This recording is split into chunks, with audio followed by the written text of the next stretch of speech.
Let's get right into it. Number 5. The crying baby myth. Everyone loves to say babies are born afraid. Loud noises, they jump. Sudden drop, they flail like tiny skydivers with trust issues. Boom. Proof that fear is factory installed, right? Not exactly. What babies are born with are reflexes. The startle response, called the Moro reflex, is basically your nervous system's default ringtone. Something loud happens, the body jerks. That's not fear in the psychological sense, that's wiring. It's the same reason your knee kicks when a doctor taps it. Your leg isn't terrified of hammers. Actual fear, the sweaty palms, racing heart, I'm not going in that basement kind, is learned through experience and association. Babies don't pop out thinking, ah yes, spiders are agents of chaos. That's cultural DLC content. They learn that from watching adults react like eight-legged creatures are auditioning for horror films. Psychologists call this classical conditioning. It's the same trick behind Pavlov's dogs. If a neutral thing gets paired with something unpleasant enough times, your brain glues them together. Dog plus bell equals drool. Basement plus creepy story equals lifelong refusal to check the breaker box. Even fear of heights isn't fully baked at birth. Infants placed on a visual cliff, a glass surface with a drop illusion, don't automatically panic. They hesitate after experience teaches them depth matters. Translation: the brain needs data before it screams. Your nervous system is less of a fortune teller and more of an intern. It gathers evidence. If loud bang equals pain, it updates the file. If dog equals bite, it slaps a red warning sticker on anything with fur.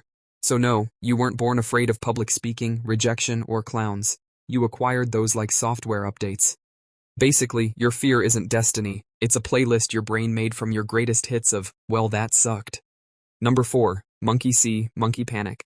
Imagine you're 5 years old. You see a dog. You're neutral. It's fluffy. It exists. Cool.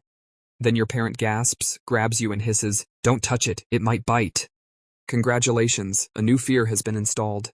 One of the wildest discoveries in psychology is that fear spreads socially faster than gossip in a small town. Studies with monkeys, because apparently we like emotionally experimenting on our evolutionary cousins, showed that monkeys who had never seen a snake react fearfully could learn to fear snakes just by watching another monkey freak out. They didn't get bitten, they didn't get chased, they just observed the drama. Humans do this constantly. A toddler watches an adult recoil from a spider like it just recited a villain monologue. The toddler's brain goes, noted, 8 legs equal apocalypse, no bite required. This is called observational learning. Your brain is basically a surveillance camera with Wi-Fi. It watches other people's reactions and downloads them. It's efficient. Why personally test every danger when you can outsource trauma? And it's not just animals. Fear of public embarrassment? Learned. Fear of certain neighborhoods? Often absorbed. Fear of flying? Sometimes picked up from that one relative who treats turbulence like a pre-death documentary. The brain loves shortcuts. If someone you trust signals danger, your amygdala doesn't schedule a committee meeting. It hits the alarm. The irony? The same system that keeps you safe can also pass down completely irrational fears like family heirlooms. This is our antique china, and this is our generational anxiety about deep water. You didn't choose all your fears. Some of them were socially gift-wrapped and handed to you before you could tie your own shoes. Your brain wasn't born scared, it just learned who to copy. Number 3. Trauma's sticky notes. Picture touching a hot stove once, just once, that's all it takes. Suddenly your brain becomes a full-time safety consultant screaming, "We do not touch glowing things." Fear learning is brutally efficient. It doesn't need repetition like a catchy pop song. Sometimes it needs one dramatic episode and boom, your nervous system slaps a permanent sticky note on the experience. Never again. This is because of a little almond-shaped overachiever in your brain called the amygdala. Its job is simple: detect threat, ring alarm, flood body with chemicals that say run, fight, or at least panic internally. When something painful or terrifying happens, the amygdala doesn't just record it, it prioritizes it. Neutral memory, I had cereal on Tuesday. Fear memory, I almost drowned. Guess which one gets VIP storage? Your brain pairs the scary event with whatever was around at the time: the smell, the location, the music, the vibe. If you had a panic attack in a grocery store, your brain might decide grocery stores are now emotional escape rooms. This is conditioning on steroids. The nervous system basically says, "We almost died. I will not let this happen again." It doesn't care if the threat was a genuine bear or just an awkward social moment that felt like one. That's why trauma-based fears feel so irrational, yet so real. The logic part of your brain might whisper, "It's fine." Meanwhile, your amygdala is setting off fireworks in your bloodstream. And here's the kicker: the more intense the emotion, the stronger the learning. Fear is like permanent marker. Joy is dry erase. So no, you weren't born afraid of driving, dating, or deep water. At some point, Something happened or almost happened, and your brain aggressively updated the software. It's not weakness, it's survival overcompensating. Basically, your brain isn't dramatic, it just has trust issues with reality. Number 2, culture's horror stories. Some fears make absolutely no evolutionary sense until you zoom out and realize they were socially manufactured.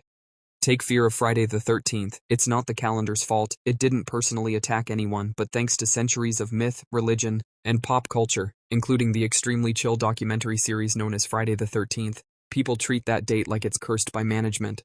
You weren't born fearing a number. Same goes for fear of black cats, certain hand gestures, or specific colors. In some cultures, white symbolizes death. In others, it's weddings and purity. The object doesn't change, the meaning does. Which means the fear isn't biological, it's symbolic. Your brain is incredibly sensitive to meaning. If your environment repeatedly tells you, this thing equals danger, your nervous system doesn't argue philosophy, it adapts. Even modern fears, like fear of social rejection, are amplified culturally. Thousands of years ago, rejection meant exile, which meant starvation. Now it means someone left you on red, yet your body reacts like you've been banished from the tribe. Media plays a huge role. Watch enough news about plane crashes and suddenly turbulence feels like fate tightening its grip. Statistically rare events become emotionally common because your brain counts vividness, not probability. Cultural fear spreads through stories, and humans are addicted to stories. The wild part? Move to a different culture and you might shed certain fears entirely. What's terrifying in one place is Tuesday afternoon somewhere else. Fear isn't hardwired, it's context-wired. Basically, your nervous system is less born cautious and more trained by the group chat. Number 1, rewriting the alarm. Here's the part nobody tells you. If fear is learned, it can be unlearned. That doesn't mean you just stare at a snake and whisper, "We are friends now." Your brain isn't a toddler you can bribe with logic, but it is plastic. Not Tupperware plastic, neuroplastic. The same conditioning that glued fear to an experience can slowly peel it off. Psychologists call this exposure therapy, which sounds terrifying because it kind of is. The idea is simple. You meet the feared thing in small, controlled doses until your brain realizes it's not actually a villain. If your amygdala is the smoke alarm, exposure is basically making toast repeatedly until the alarm realizes, oh, this again, fine. At first, your body reacts like it's starring in an action movie, heart pounding, palms sweating, nervous system doing cardio without consent. But if nothing catastrophic happens, your brain updates the file. This process is called extinction learning. The old fear memory doesn't disappear like deleted photos, it just gets overwritten by new evidence. Elevator equals death slowly becomes elevator equals mildly annoying music.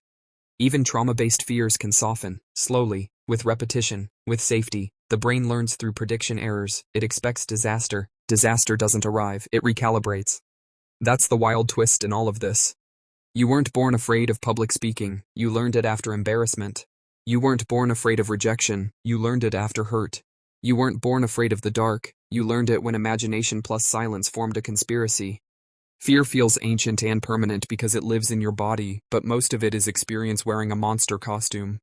Your brain isn't your enemy, it's just aggressively protective. It learned fast, it can relearn too. Which means fear isn't fate, it's training. And training can change.